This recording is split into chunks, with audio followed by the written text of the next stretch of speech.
Pastor Roy Gearhart from Galloway United Methodist Church in Franklin, Pennsylvania, sharing a few words of encouragement to help us follow after Jesus.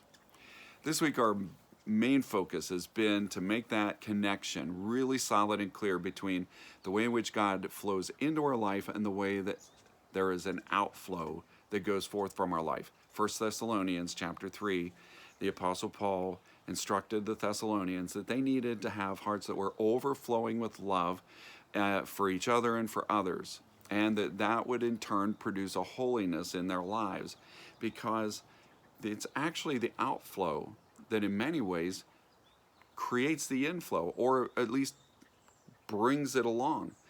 In fact, if we have all inflow and no outflow, eventually we fill up and the inflow will stop. You see, an outflow really makes it possible for that inflow to remain continuous. It's like a siphon hose. I've never had to use one to siphon gasoline out of a car tank, and I hope never to do that. But I've used a siphon hose many times over the years to draw water from one point to another, to empty out something that was filled with water, and you couldn't just pick it up and pour it out. Nope, it had to have a hose that was set into that water, and you suck on the end of that hose until you get it flowing, and once it's moving, it'll just keep moving. There's something really marvelous about that, and very powerful about having the means to move water, gallons and gallons and gallons of water, without a machine, without any kind of pump or outside power source.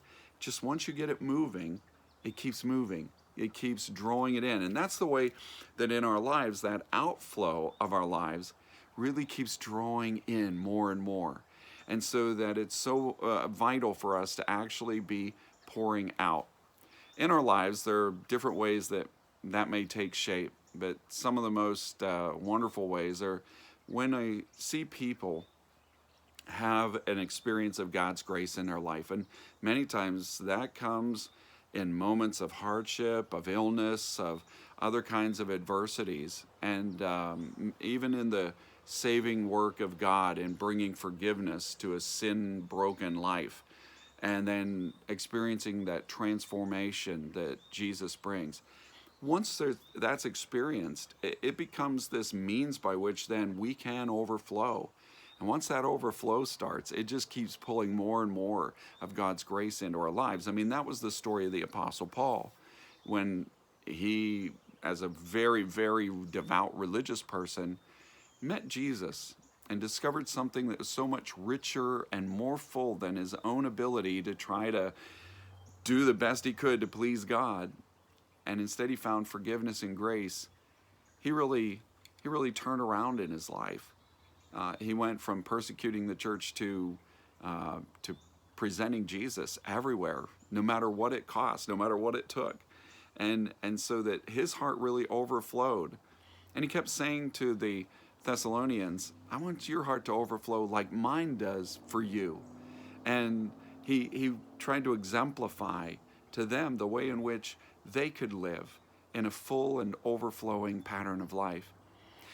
I've seen many times people who have experienced God's grace become the best evangelists, just like the Apostle Paul, because they were so happy in Jesus, so delighted at the transformation that he brought, that they became people who just so lovingly wanted other people to experience the same thing.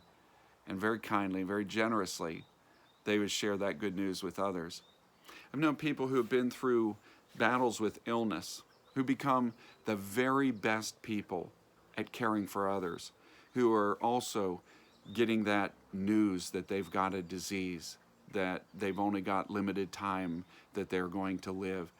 And someone who's been through it, wow, they just have the ability to pour out love, compassion, and understanding.